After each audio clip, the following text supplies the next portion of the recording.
Bonjour à tous et bienvenue dans cette nouvelle vidéo. On se retrouve après un petit temps d'absence avec une nouvelle vidéo aujourd'hui où je vais vous parler de ma reconversion professionnelle et de pourquoi j'ai choisi la naturopathie.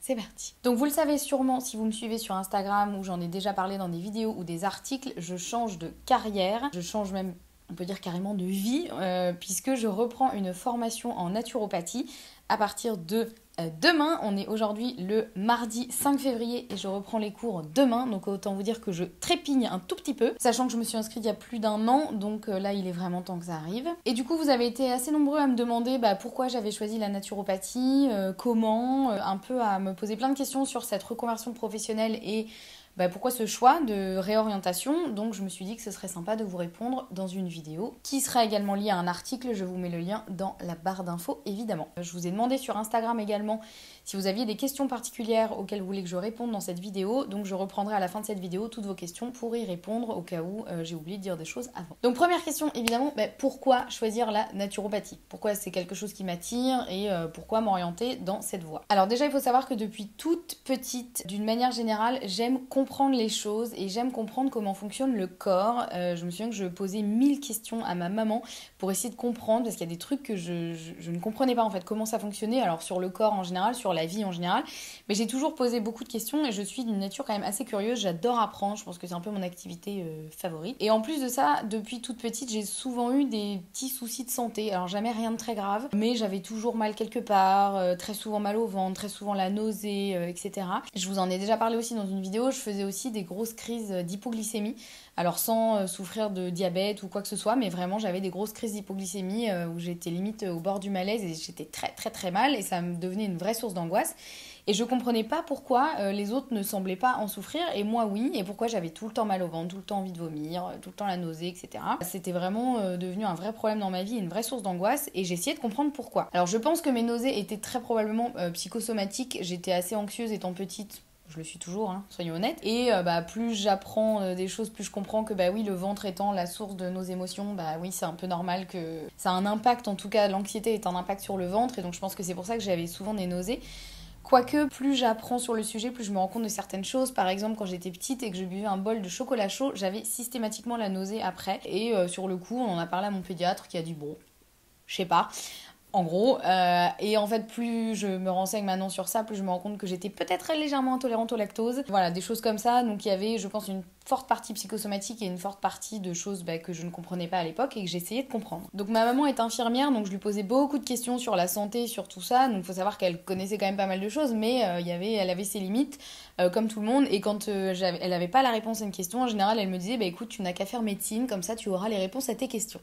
Et j'avoue que j'y ai pensé. Étant petit, je me suis dit que ce serait hyper intéressant de faire médecine. Mais en fait, je voulais pas du tout devenir médecin ou ni infirmière ou quoi que ce soit. J'ai énormément d'admiration et de respect pour ces professions. Mais alors vraiment... Mais moi, c'est pas du tout un truc qui me correspondait. Et du coup, je me suis dit, c'est un peu idiot de faire médecine et de m'enchaîner toutes ces années de dur labeur pour juste ma connaissance personnelle si je ne veux pas être médecin derrière. Donc au niveau de mon parcours, deuxième question, on m'a demandé donc quel était mon parcours. Donc j'ai fait un peu un parcours classique de ceux qui ne savent pas ce qu'ils veulent faire. Donc par exemple, j'ai fait une filière ES au lycée, donc sciences économiques et sociales, je crois que c'est ça que ça veut dire. Moi à la base, je voulais faire L parce que j'ai toujours adoré lire, j'ai toujours adoré écrire, c'était vraiment mon truc. Mais à l'époque, on me disait que une filière littéraire, ça me fermerait trop de portes et que en fait la filière L c'était un peu pour les losers. C'est terrible à dire mais c'était vraiment l'image dans mon lycée. Bon alors maintenant pas de regret mais en fait j'aurais vraiment dû faire L parce que c'était vraiment ce qui me correspondait. Mais donc j'ai fait ES parce qu'on m'a dit que c'est ce qui ouvrait le plus de portes. À l'époque c'était un peu le mot magique, il faut pas se fermer des portes. Le mieux du mieux ça aurait été de faire filière scientifique mais heureusement je n'y suis pas allée parce que alors ça c'était vraiment pas pour moi à part tout ce qui était les cours de SVT où là on apprenait des choses sur le fonctionnement de la vie, le corps humain, je sais pas, la nature, des trucs comme ça. Alors ça j'adorais, mais alors les maths, les sciences et tout, sciences physiques, tout ça c'était pas du tout mon truc. Donc heureusement je n'ai pas fait S, mais du coup j'ai fait ES. Ensuite j'ai intégré une école de commerce parce que à l'époque on me disait qu'il y avait à peu près 3 chemins, donc médecine, école de commerce ou école d'ingénieur. Alors pour moi école d'ingénieur... je voyais pas du tout ce que c'était, je voyais ça j'avais une image très cliché de ça et qui m'allait pas du tout, genre faire de la mécanique quoi, alors que maintenant je me rends compte que finalement j'aurais peut-être été plus heureuse en école d'ingénieur, mais bon. Donc j'ai fait une école de commerce, parce que pareil, c'est ce qui ouvrait le plus de portes, voilà, donc Bah, du coup, je me suis dit, allons-y, ou allons ouvrir des portes, soyons fous. Alors, ça a été génial. J'ai adoré mon école de commerce. Avant ça, j'ai fait un IUT technique de commercialisation, qui était un peu une mini-école de commerce. Ça a été génial, franchement, j'ai aucun regret sur ma scolarité parce que j'ai vraiment appris beaucoup de choses. Alors, beaucoup plus sur moi que sur des compétences, on va dire, techniques, parce qu'il y avait beaucoup de cours qui me parlaient pas forcément, genre la compta. Mais j'ai vraiment appris beaucoup de choses. Moi, je me suis beaucoup impliquée dans les associations, dans la vie étudiante, etc., la vie de l'école. Et ça, c'était super, ça m'a appris plein de choses, c'était très très bien. Ensuite, j'ai intégré alors pas une grosse boîte, même si à l'époque on me disait qu'il fallait absolument intégrer une grosse boîte et puis rentrer, voilà, tout ça. Bon, moi j'ai fait un truc un peu différent. Mais du coup, j'ai eu un poste pendant 3 ans dans le marketing et la communication. Alors pareil, j'ai appris plein de choses. Ça a été ma première vraie expérience en entreprise. J'en ai eu une autre avant, mais bon, je vous raconte pas tout parce qu'après on va pas s'en sortir. Hein.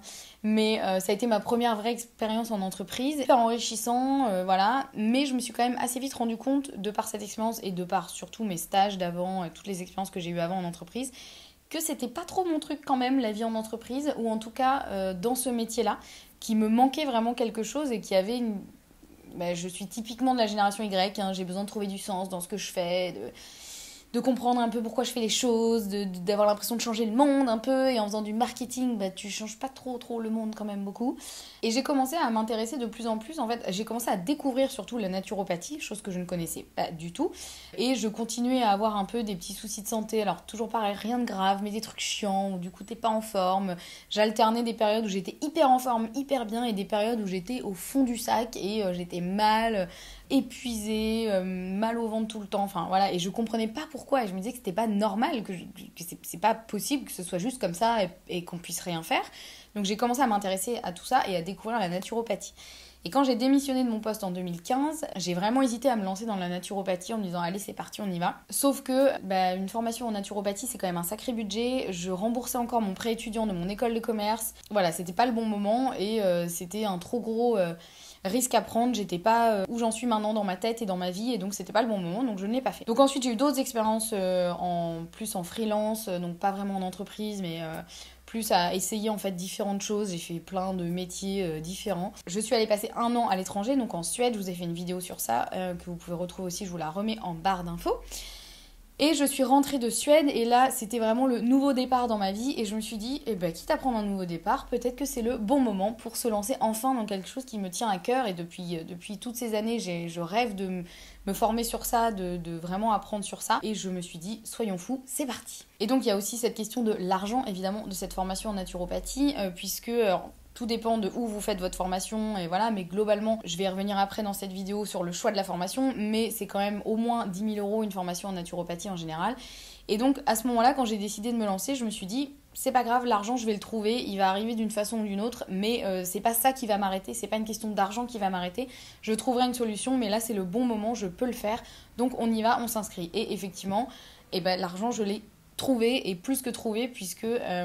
les choses ont été bien faites quand même, puisque du coup quand j'ai décidé de m'inscrire il y a 1 an, si j'ai attendu 1 an entre mon inscription et ma rentrée, c'était pas par plaisir, c'est parce qu'il y avait plus de place, parce qu'il y a un vrai engouement pour la naturopathie, ce qui est génial, parce que les gens commencent à prendre conscience que on peut vraiment agir sur son bien-être au quotidien et d'une façon assez naturelle, donc ça c'est super. Donc il y avait 1 an d'attente entre les deux et au début spontanément je me suis dit c'est pas possible, je peux pas attendre 1 an, moi je rêve de faire ça depuis des années, c'est maintenant ou jamais. Et finalement, je me suis dit que tout est parfait et rien n'arrive par hasard. Et s'il y a 1 an de délai, tant mieux, c'est comme ça, c'est très bien. Et au final, heureusement, parce que pendant cette année, du coup, j'ai pu travailler pour mettre de l'argent de côté pour payer ma formation et pour aussi pouvoir anticiper quand je serai en formation que je pourrais pas forcément travailler autant à côté, pouvoir continuer à vivre et à payer mon loyer et à manger autre chose que des pâtes. Donc voilà, ça c'est un peu la partie, on va dire, technique et logistique de pourquoi j'ai choisi la naturopathie, comment j'ai fait, quel a été mon parcours et où j'en suis aujourd'hui. Maintenant, voyons qu'est-ce que j'attends de la naturopathie. Donc moi, ce qui me plaît avant tout dans cet aspect de la naturopathie, c'est le côté vraiment... naturel et de savoir qu'en fait il n'y a pas que les médicaments dans la vie et qu'un médicament c'est bien, ça soigne un problème qu'on a, mais moi ce qui m'intéresse surtout c'est de comprendre la source du problème Et c'est vraiment la différence entre la naturopathie et la médecine allopathique, donc on va dire traditionnelle quand vous allez voir votre médecin. C'est que la médecine allopathique, vous avez mal à la tête, on va vous donner un antidouleur. La naturopathie, vous avez mal à la tête, on va essayer de comprendre pourquoi. Est-ce que c'est un problème de foie? Est-ce que c'est un problème de stress? Est-ce que c'est un problème de carence en je ne sais quoi? Enfin voilà, on va vraiment essayer de jouer sur l'environnement global pour comprendre pourquoi et soigner la cause du problème et pas juste le problème en soi. Et donc la naturopathie, c'est beaucoup basé sur l'alimentation, l'exercice physique, la gestion du stress, la gestion de son environnement. Enfin, c'est vraiment une hygiène de vie et c'est vraiment la façon de, au quotidien, faire en sorte d'aller bien, d'aller mieux, de ne pas tomber malade, de se sentir en forme. Et je suis persuadée que quand on se sent vraiment bien et quand on se sent vraiment en forme, et ben c'est là où on a le plus de motivation pour faire les choses qu'on aime. C'est là où on va être plus à même d'être ouvert sur les autres, de vraiment vivre sa vie pleinement et de pas juste attendre que les journées passent au boulot en se disant quand est-ce que c'est la retraite, que c'est là où on va vraiment pouvoir vivre pleinement sa vie, en profiter à fond et avoir un impact hyper positif sur sa propre vie et sur les autres aussi et son environnement et voilà. Donc ça peut être une vision un peu hippie, utopiste, mais moi je le ressens vraiment au quotidien. Les jours où je suis fatiguée, je suis à moitié malade, je suis pas bien, c'est clairement pas les jours où je vais avoir envie d'aller avoir une super discussion avec mes amis ou de créer du contenu inspirant pour le blog, je sais pas, de faire des choses qui vont vraiment avoir un impact positif, alors que quand je vais bien, que je suis en forme et que je me sens motivée et que tout va bien, et là clairement je vais beaucoup plus avoir envie de m'ouvrir aux autres, de faire des choses qui me plaisent, d'apprendre, voilà. Donc c'est vraiment un tout. Donc j'avoue que j'attends de la naturopathie avant toute chose moi-même d'aller bien, d'aller mieux, de pouvoir vraiment comprendre d'où peuvent venir mes petits soucis de santé, mes baisses de forme, mes soucis de ventre, etc. Pour ensuite pouvoir apprendre aux autres à pouvoir le faire aussi eux-mêmes et voilà, pour que en gros on puisse aller mieux et changer le monde au final. C'est un peu ça. Ensuite, un autre point, donc comment choisir sa formation. Donc ça, c'est vrai que c'est un point non négligeable parce que, comme je vous l'ai dit, il y a un vrai engouement pour la naturopathie aujourd'hui et c'est super. Le revers de la médaille, c'est que maintenant, il existe énormément de formations pour devenir naturopathe, dont certaines qui sont plus ou moins bancales, puisque c'est une formation qui n'est pas reconnue par l'État, au même titre que l'était l'ostéopathie il n'y a pas longtemps, même si maintenant je crois que maintenant c'est reconnu. Mais la naturopathie, c'est encore une zone d'ombre, c'est pas comme la médecine, c'est pas reconnu comme la médecine allopathique traditionnelle. Ça reste quelque chose de un peu flou au niveau de la reconnaissance, on va dire des diplômes et reconnaissance de l'État. Et donc le problème, c'est qu'il y a plein de formations qui sont un peu bidons. Alors, je me permets de dire bidon, je ne prétends en aucun cas savoir quelle formation est absolument meilleure qu'une autre et de pointer du doigt, dire celle-ci elle est pourrie. Moi, en tout cas, je sais que je voulais absolument une formation en présentiel et surtout pas une formation à distance parce que je pense que pour apprendre la naturopathie et devenir naturopathe, parce que ça peut être deux choses différentes, vous pouvez aussi vouloir juste apprendre pour vous, mais ne pas souhaiter exercer la naturopathie. Moi, je veux exercer la naturopathie et je pense que pour ça, c'est primordial d'avoir une formation en présentiel parce qu'il y a des choses qui ne peuvent s'apprendre qu'en présentiel, avec la pratique, avec l'énergie du groupe, avec la présence du professeur. Et il y a des choses qu'on ne peut pas apprendre à distance. Donc moi, je voulais absolument une formation en présentiel. Et quand je vois des formations en ligne d'une dizaine d'heures, formation naturopathie de 10 heures, non. C'est-à-dire que non, vous ne pouvez pas devenir naturopathe avec une formation en ligne de 10 heures. Vous pouvez apprendre des choses sur la naturopathie, au même titre que vous pouvez lire des livres sur la naturopathie, mais c'est pas comme ça que vous pouvez devenir naturopathe. Donc tout dépend de votre objectif. Un des critères en tout cas pour s'assurer que sa formation, si on veut devenir naturopathe, elle est solide et elle va être vraiment de qualité, c'est que l'organisme soit reconnu par la FENA, qui est la Fédération française des écoles de naturopathie. Donc ça garantit qu'il y aura un nombre d'heures suffisant, donc je crois que c'est 1600 heures au minimum, donc vous voyez quand vous voyez une formation en ligne de 10 heures, c'est un peu léger, et une partie théorique, une partie pratique, et donc un contenu vraiment solide. Donc moi j'ai choisi une école qui est reconnue par la FENA. Quand je me suis inscrite à Paris, moi il y avait deux écoles qui étaient reconnues comme ça, il y avait l'ISUPNAT et le Senato, je crois que maintenant il y en a une troisième qui s'appelle Euronature, il me semble. Et donc moi j'ai choisi le Senato parce que c'était l'école qui proposait une formation en 3 jours par semaine, alors que l'ISUPNAT ne le faisait pas. Maintenant je crois que les deux le font. Et puis j'ai des amis qui ont fait cette formation au Senato, donc je savais que c'était une école solide et reconnue. Après j'aurais très bien pu aller aussi à l'ISUPNAT. Moi je suis allée à plusieurs conférences données par l'ISUPNAT. Je pense que c'est une école très bien aussi. Voilà, il n'y a pas... à partir du moment où l'école est reconnue par la FENA, je pense qu'il n'y a pas de mauvais choix. Si vous souhaitez vous lancer dans cette formation, allez vous renseigner sur les écoles et au final écoutez-vous et choisissez-en une.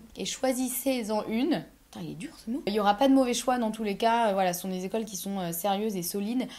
Un des aspects, moi, qui m'a plu au Sénato, c'est que c'est une école qui prend en compte vraiment l'aspect, encore plus que l'ISUTNAT, je pense, holistique de la naturopathie. Donc, tant l'aspect physique que psychologique, mental, spirituel, je ne sais quoi. Et moi, c'est ça qui m'intéresse. Moi, je veux vraiment tout savoir, tout connaître et voilà, pouvoir ensuite me spécialiser éventuellement dans d'autres choses. Mais voilà, en gros, les deux écoles sont bien. Donc... Et il y en a d'autres qui ne sont pas à Paris, parce qu'il n'y a pas que Paris dans la vie. Donc voilà, renseignez-vous bien si vous voulez faire cette formation. Et encore une fois, tout dépend de votre objectif. Voilà, donc maintenant mon nouveau projet professionnel. Et du coup, pour cette année, donc ma formation dure 1 an et demi. Donc pendant la formation, je vais me concentrer à fond sur la formation et sur mon blog, évidemment. Vous créez du contenu en rapport avec la formation, essayez de vous retransmettre un petit peu ce que j'apprends, même si ça ne vaudra jamais une consultation en naturopathie avec un naturopathe. Mais il y a plein de choses que je pourrais déjà vous retransmettre et essayer de vous distiller un petit peu des conseils au quotidien. Après voilà, moi étant petite, je voulais être vétérinaire, aventurière aussi et journaliste. Donc peut-être que je vais rajouter naturopathe à la fin et peut-être que je pourrais devenir naturopathe pour animaux qui écrit des livres et qui part à l'aventure. Ça pourrait être pas mal. Voilà, donc il est un peu tôt pour parler encore de mon projet professionnel. Je sais que je voudrais dans tous les cas mêler des consultations et des ateliers. Probablement, je pense, sur l'alimentation, parce que moi, c'est l'aspect qui me parle le plus. Mais bon, d'ici là, on ne sait jamais. Plein de choses peuvent changer.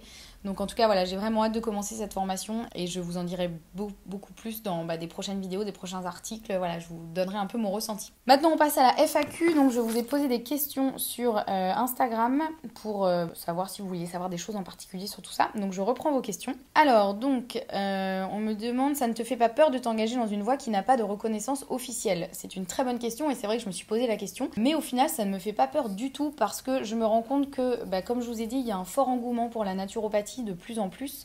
Donc ça veut dire que je pense que dans les années à venir, c'est une discipline qui va être encore plus connue et reconnue. Et puis je pense que même si jamais, je ne sais pas, pour une raison ou pour une autre, je ne peux pas devenir naturopathe officiel ou on interdit aux gens de pratiquer la naturopathie ou je ne sais pas, je sais que j'aurais appris tellement de choses que de toute façon, c'est des choses qui vont me servir tout au long de ma vie et dans tous mes projets. Et je sais que je pourrais le retranscrire d'une manière ou d'une autre. Et voilà, moi je le fais vraiment pas pour avoir le titre absolument et pour obtenir un diplôme, une validation, une reconnaissance, je le fais vraiment pour apprendre des choses et pouvoir les retransmettre du mieux que je peux. Heureusement, c'est pas quelque chose qui me fait peur à ce niveau-là. Alors, avec quel organisme de formation es-tu passé? C'est compliqué de bien faire le tri. Mais donc voilà, j'ai déjà répondu effectivement à cette question. L'important, c'est vraiment de bien se renseigner et encore une fois, de voir quel est votre objectif. Est-ce que vous voulez juste apprendre un petit peu sur la naturopathie ou vraiment devenir naturopathe et avoir toutes les connaissances solides qu'il vous faut. Donc encore une fois, faites attention que votre organisme soit bien reconnu par la FENA et à partir de ce moment-là, il n'y a pas trop de doute à avoir. Combien coûte la formation? Donc ça dépendra encore une fois de votre organisme de formation. Moi, je crois que c'est 11 100 € précisément, que vous pouvez bien évidemment étaler sur plusieurs paiements. Alors soit des paiements mensuels, soit en 3 fois. Voilà, globalement, c'est en général au minimum 10 000 € pour une formation en naturopathie, que vous le fassiez en format intensif, donc sur la semaine, ou en format week-end, donc qui dure plus longtemps. Voilà, ça peut durer de 1 à 3 ans en fonction du format de formation que vous avez choisi. Alors, une autre question, comment t'es-tu lancée? Quelles ont été les étapes avant de commencer une formation? Bon, du coup, j'ai répondu aussi à cette question avant. Je vous ai dit un petit peu mon parcours et comment j'en suis arrivée là, et voilà. Ce que je peux vous dire, c'est qu'il y a un moment, il faut aussi se demander est-ce que c'est le bon moment pour moi, sachant que je suis pas sûre qu'il y ait vraiment un bon moment dans la vie. C'est plus, est-ce que je me mets en danger en faisant cette formation au niveau financier, au niveau rythme de vie, etc. Ou est-ce que c'est le bon moment et je peux le faire, je vais y arriver, ça va demander des ajustements, mais c'est faisable. Moi, ça a vraiment été le cas, c'était vraiment nouveau départ, on y va, on repart à zéro et c'est parti. Faut pas non plus se lancer tête baissée sans penser aux conséquences, mais je pense que si c'est quelque chose qui vous tient à cœur depuis un moment, allez-y quoi. Lancez-vous parce qu'il y a un moment, c'est jamais le bon moment, on n'a jamais l'argent, on n'a jamais ce qu'il faut. Mais si ça vous tient vraiment à cœur, les choses vont s'aligner et voilà, des fois il suffit de faire le premier pas et le reste va suivre. Une autre question, penses-tu qu'on puisse trouver facilement du travail en sortant de la formation? Alors oui, c'est pas du tout quelque chose qui me fait peur, parce que c'est vrai qu'on m'a dit aussi, mais tu vois, tu te rends compte, il y a 1 an d'attente avant de pouvoir faire la formation, ça veut dire que tout le monde veut faire de la naturopathie, ça veut dire que tu vas avoir une concurrence de fou, tu vas jamais pouvoir trouver des clients. Franchement, c'est pas du tout quelque chose qui me fait peur. Je pense que plus il y a de naturopathes, mieux c'est, parce qu'on a vraiment besoin de plus de connaissances à ce niveau-là. Et je sais que moi, j'ai aussi mon blog qui me permet aussi de vous donner du contenu via des articles, via des vidéos, via des programmes. Je pense aussi faire des ateliers en présentiel, des choses comme ça. Donc c'est pas quelque chose qui me fait peur et je pense que c'est quelque chose qu'il faut envisager, évidemment. Peut-être qu'il y a un moment où on va être saturé de naturopathes, voilà. Mais je pense que, en plus de ça, je pense que la naturopathie, c'est vraiment juste un début. Après, je pense que moi, je vais me spécialiser dans plein d'autres trucs après.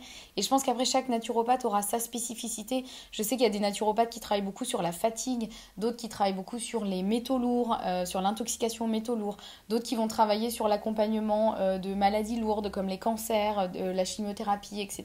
Donc je pense que chaque personne aura sa spécificité et en tout cas, moi, c'est vraiment pas quelque chose qui me fait peur. Je pense qu'à partir du moment où on est vraiment aligné avec ce qu'on fait, que c'est quelque chose qui nous plaît, et ben on trouvera toujours des clients et des façons d'appliquer cette discipline qu'est la naturopathie. Une autre question, as-tu fait un bilan de compétences avant cette reconversion? Eh bien non, parce qu'en fait, j'ai pas eu besoin de chercher ce que je voulais faire.